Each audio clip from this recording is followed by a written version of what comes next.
lockdown is almost over all around the globe. India too has seen a partial opening up. In UAE, life is limping back to normalcy. Let's get a UK perspective today. Dr. Savita Kulkarni is a true gatekeeper, as she calls herself, of the hospitals, the first contact point for any COVID patient in London. They are the eyes and ears of NHS hospitals in London. Let's talk to Savita today.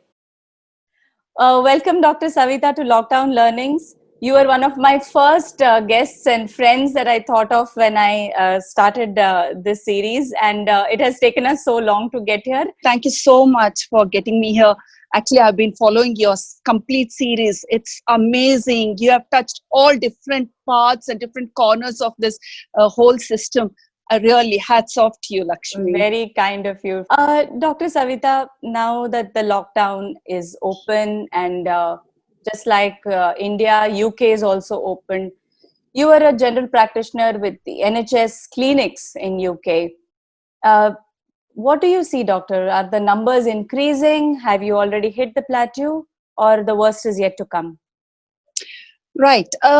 Lakshmi, actually, the lockdown is not still eased. It's being done in a phased manner. So basically, they have opened few things. Like, for example, the schools are not open. Right. There are lots of things they are doing in a very phased manner, in the sense like they're saying like next week, the pubs, the restaurants and the saloons, they are all opening next week. The gyms have not opened yet. And there are still restrictions with regards to we can't meet in a group. There are restrictions, and now actually, in fact, they have become so much aware that the public health has become so much aware that there are gels everywhere. Whatever payment we do is contactless, and mask has become very much mandatory, especially in public transports. But with these kind of changes that they have done, the number of cases have slightly decreased. But definitely the death rate have increased, Lakshmi. So, I mean, there is definitely some change from what we have seen. Like in the past, when this all started, we used to be astonished with the number of deaths. Like we used to see, my God, it used to be 800, 900 per day, 1,000 per day. Now it's definitely come down to around 200, 250 on an average, I'm just saying. Right. So it's come down. Yeah. Right. Okay. Recently, Boris Johnson said a remarkable scientific achievement on the recent life-saving drug, which is dexamethasone, if I said it right, which proves to help critically ill patients. Is that a good news for the medical fraternity? Absolutely. That's a great news. I mean, it's built in a lot of hopes to a lot of doctors and for the research people and for also the patients. Basically, see, I'm a general practitioner. The way it works in England is quite different. We normally don't give dexamethasone. We don't practice that. It is only given in hospitals to the patients who are critically ill, who are in ICU, who need ventilators. Dexamethasone is nothing but our simple steroid, and it's one of the cheapest medication. It's a blessing in disguise, seriously. I think it looks very promising, Lakshmi. Oh, that's really a great news and something very positive until the vaccine comes. Doctor, recently I read an article that about 20% of the patients that have contracted COVID have got it in the hospitals. Is that true? I mean, do you think that we could have definitely somewhere reduced this? Yes, Lakshmi, that's a very good question, actually. I mean, yes, it's possible. There is a terminology known as hospital-acquired infections. That's high possibility. But we don't know the exact numbers because obviously, as I said, we don't work in the hospital. Having said that, it's very, very known. NHS is quite prepared with that in the sense like even before the pandemic, like if a patient came with diarrhea because of various bacterial or viral infections, the main thing they always stressed was on infection control. And they used to take a lot of care even before the pandemic.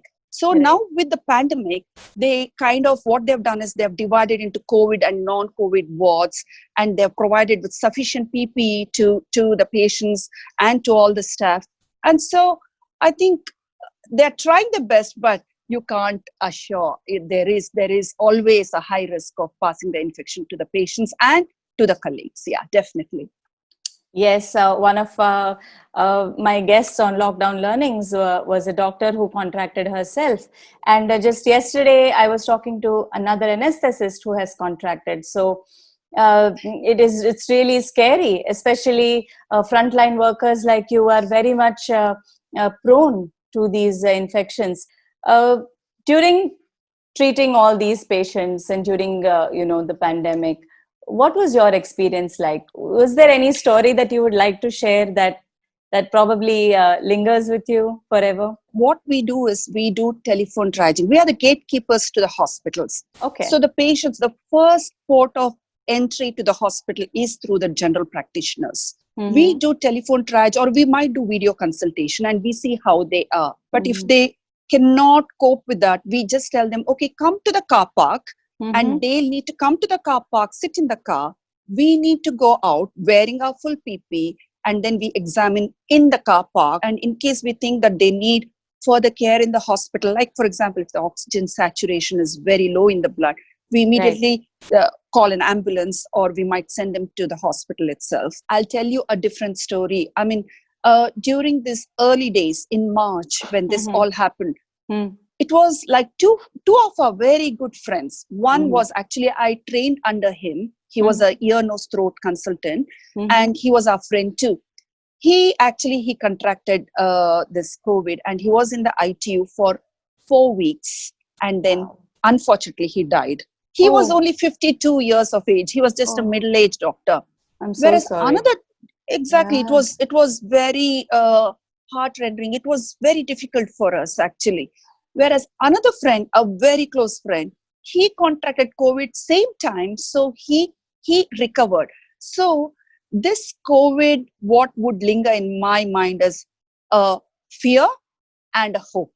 There is fear and there is hope that there is something going to do miracle and we'll all be fine. In March, the early March, probably Mm-hmm. there was still, we didn't have the PPE system. We didn't know the pandemic would come so quickly. We were Right. not prepared. So Mm-hmm. that could be one of the reason. The other Right. thing is what they say here is possibly, actually we are seeing the ethnic minority, Mm-hmm. they are actually, the death rate among them is increased. I mean, it's been increasing.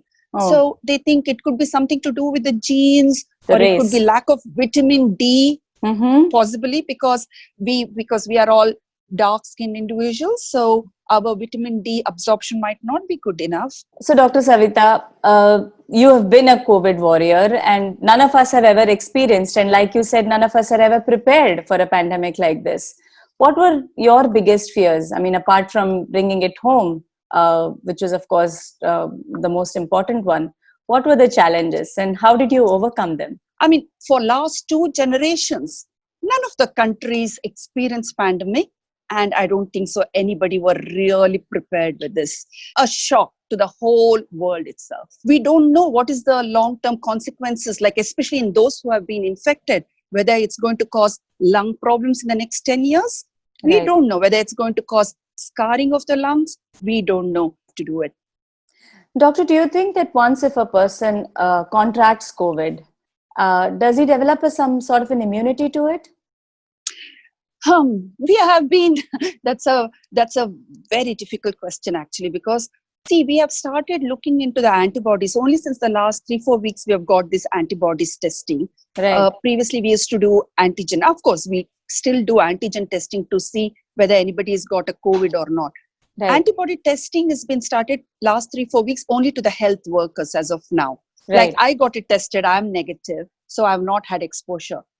Wow. And one of my very good friend, in fact she suffered for 3 weeks. Her antigen was positive 3 times. She got it done and it was positive, and now the antibody is coming negative. So there is a lot of mixed results. Whether it's going to give us long term immunity, we have to time is the answer, Lakshmi. I just want to tell before leaving is a message to all the viewers is Yes. the pandemic is not over yet. We as citizens, we as individuals, we need to use a common sense.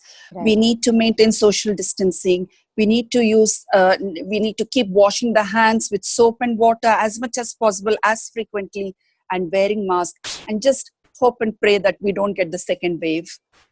Oh yes, now that is something that we are all actually worried about, but hoping that it all ends and we find a very good vaccine, just like we found out that dexamethasone works. Excellent. So, Dr. Savita, thank you so much for that message, and it's a constant reminder, and we need to keep reminding our viewers and to ourselves that washing hands, sanitation, hygiene is something that is should be primal now, and we should absolutely follow it all the time. So thank you again, once again, thank you so much, Dr. Savita, for coming on Lockdown Learnings. Thank you, Lakshmi, and I wish you all the best. Please continuing this great service. Thank you. Thank you. Bye bye. Thank you so much.